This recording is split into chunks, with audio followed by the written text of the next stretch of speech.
without her. Talk about pro bono, because I'm sure a lot of the people who watch don't know what those two words mean. So it's for the public good. That's what they mean in Latin. And how we put that Latin into action is we ask lawyers to take our cases. We have clients that come in, we decide which cases to take, and then we ask our fellow lawyers to help out. And we have lawyers handling all sorts of cases. We have 500 volunteer lawyers alone helping us representing abused children. We have lawyers who have taken payday loan cases. We had one just recently where, the woman borrowed a couple $100 and got sued for $17,000 11 years later. So we had a lawyer that just agreed to help us and take that case. I haven't practiced law actively, I think, for about 20 years, but those things didn't exist when I first started to practice law here, did they? No. I mean, it's, and now there's more payday loan franchises than there are McDonald's.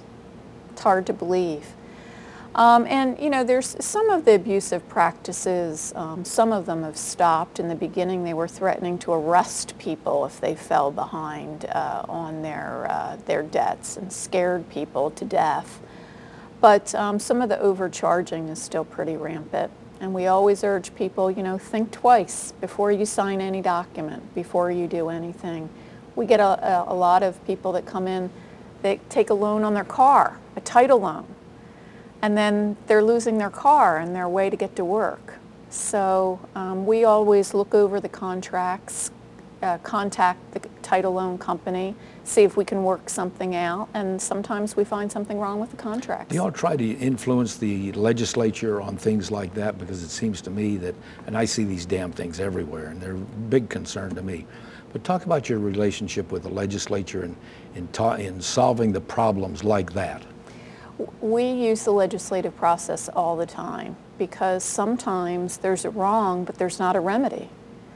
A classic example this past legislative session involved a client who was driving her car on I-15, and it was a little questionable about whether she was a little late on her car payment. But anyway, they shut her car off while she was driving on I-15. And you say, how could that be? Well, they had put a device in her car that turns off if you're late. So we represented her in court and alleged that it was an illegal repossession, besides almost killing her. The judge agreed with us. Well, the other side went to the legislature to introduce a law that said you can turn someone's car off whenever they're late. Well, we opposed it, saying there is a public safety danger here if you turn someone's car off while they're driving. Do you know what's going to happen? So the same client who was involved in the case went and testified with our lawyer and one of our newer lawyers who testified for the first time to outline for the legislature the dangers that could happen if that was to pass. Now, they promised that could never happen. You could never turn the car off while it was on, but we noted that that is just what had happened. Wow. Well, tomorrow some more stories. I'll tell you I'm fascinated, and you have my admiration, I'll tell you that. Thank you. Good to have you here. Thank you, Jim.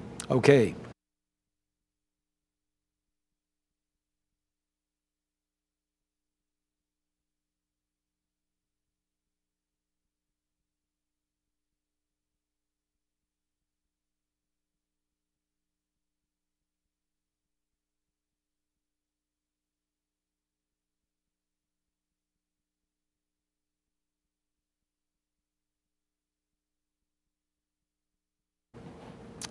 You know, the Boyd School of Law, and you're from a good law school because you and I went to the same law school, but I don't think people have any idea of how good it really is. And I have to tell you a little story.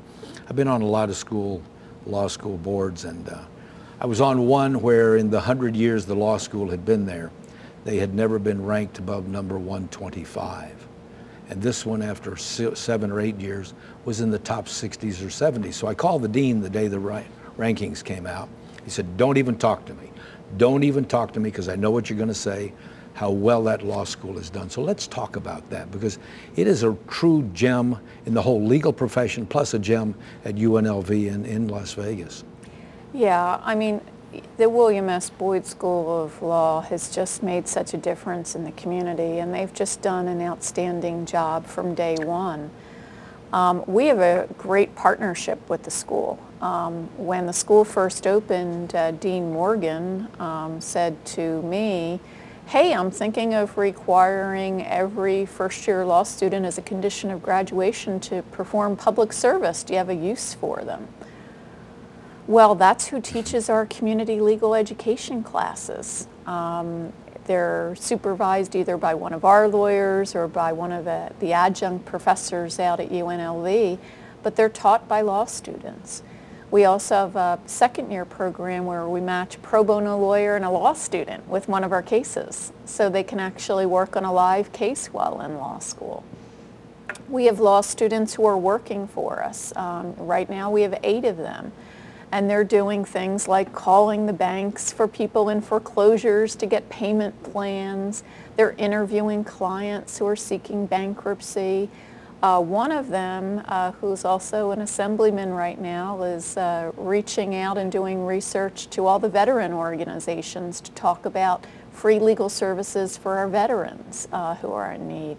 So they're accomplishing amazing things.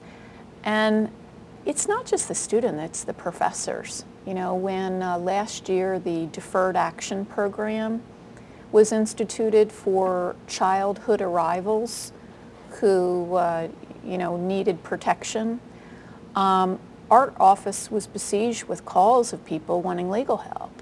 Well, we reached out to the law school and said, "Hey, we have a new need. Could you help train us really quickly?" So they came over to the office. We put together a training, a PowerPoint, class information for all the people needing legal help within 24 hours. That's just the kind of public service commitment that law school has. The law school now has had 3 deans, a new one, Yep. who I'm sure you've met, Yep. who I kid because he's got I think a PhD in legal history from Harvard, a fairly good place to go to school. But talk about the leadership of that school. I mean, Dick Morgan was there, I think, 10 or 12 years. John was there a couple or 4 years, and he's a Yale man, so I have great respect for him. He's now the provost. But talk about the leadership and how important that's been. Yeah, I mean, you just could not have asked for better leaders of that school. I mean, Dick Morgan just did a phenomenal job, I think, from day one. He joined our board, you know, the day he started at the law school when he told me his phenomenal idea about the law students teaching classes. And he's just well respected, attracted and built a great team. Dean John White carried that out. You know, very different styles, but very accomplished. And now with Dean White stepping up to be provost, you know, they've selected Dean Hamilton. And he's been on the job probably 3 months.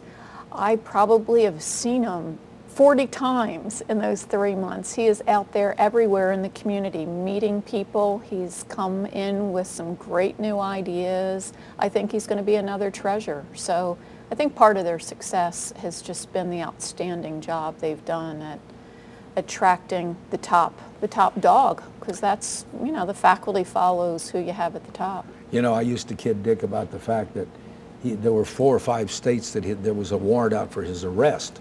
I think Missouri, he stole 5 or 6 of their faculty, and Yep. LSU and a few others. And I think it was really the truth. Yep. He's a great recruiter. The only problem I have with him, and he's been one of my best friends, I've never been able to get him to buy lunch. He is the cheapest, tightest person I've ever known. But other than that, he's been a wonderful dean. Well, maybe it was just who was asking, because he buys me lunch and he contributed mightily to our capital campaign and contributed by being the chair his volunteer hours in his retirement.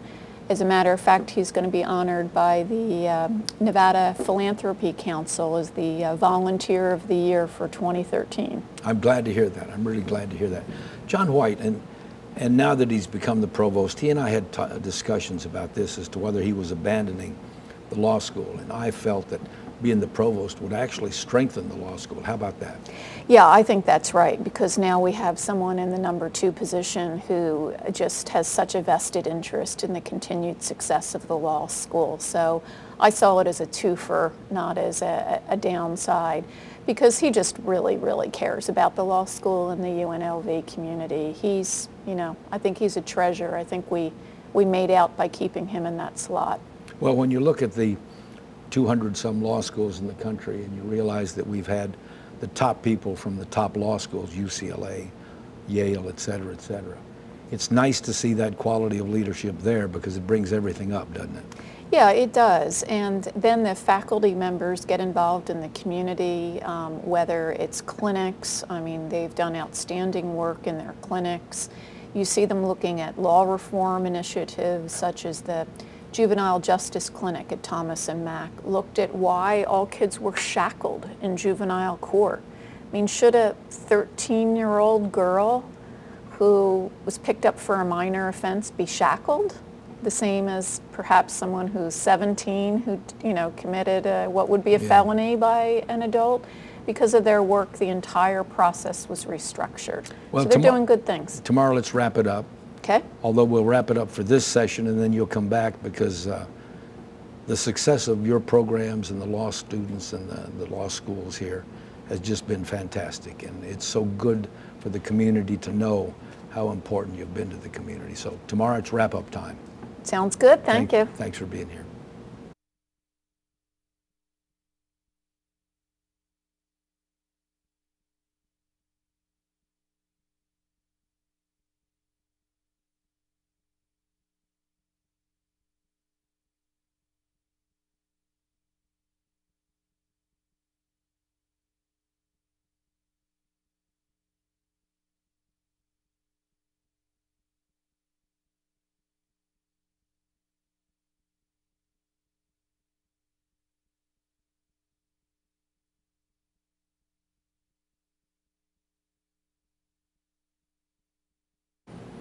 You know, Barbara, when my family moved here in '51, there were 21,000 people here. You could walk across town in 30 minutes. When I started to practice law, there were 100 lawyers here. Maybe there are 7,000 or 8,000 now. I don't know what the number is. But I think as time has gone forward, a lot of people have felt removed from what goes on in the community and really would like to become more involved. Talk about how the community would become more involved with your projects. Well, there's a few different ways. We are always looking for attorney volunteers. So if you're an attorney watching this wonderful program, give us a call. You know, our pitch to you will be, there's always a way to get involved, an easy way, whether it's a case, whether it's coming to an Ask a Lawyer program where you spend 15 minutes with somebody in need, just helping them get a roadmap to their problem. We also have a great volunteer program for people who are willing to stand up for a kid in foster care with a disability. Sometimes these kids get lost in the school district process because they don't have a parent. So we offer free training and have them basically sign IEPs, negotiate with school districts. Our best volunteers are usually paralegals, parents of kids with disabilities, because no one knows how to fight better than them, or retired teachers or principals who know the process. But we're always looking for volunteers in that project. People can donate money. You know, we receive donations from clients, $10, $50. Support means a lot to us, no matter what level it is. We have a huge pro bono luncheon where we honor lawyers who do good in our community. Attend that. There's lots of ways to become involved. We have a terrific website that talks about all these opportunities. People can tune in. But you know, you started with how small the community was when you moved here. What's amazing now is if you look at the number of people just in Clark County who earn a very modest income, under 200% of poverty. The number is over 900,000 people. I mean, it is a staggering number of people who really can't afford free civil legal services. They can't afford a lawyer. if they're going through divorce, or they have to get guardianship of their elderly parent because they're not making good decisions. It's a very tough road for a lot of people in this community, and that's why we're so happy to be able to build this new center, to expand our services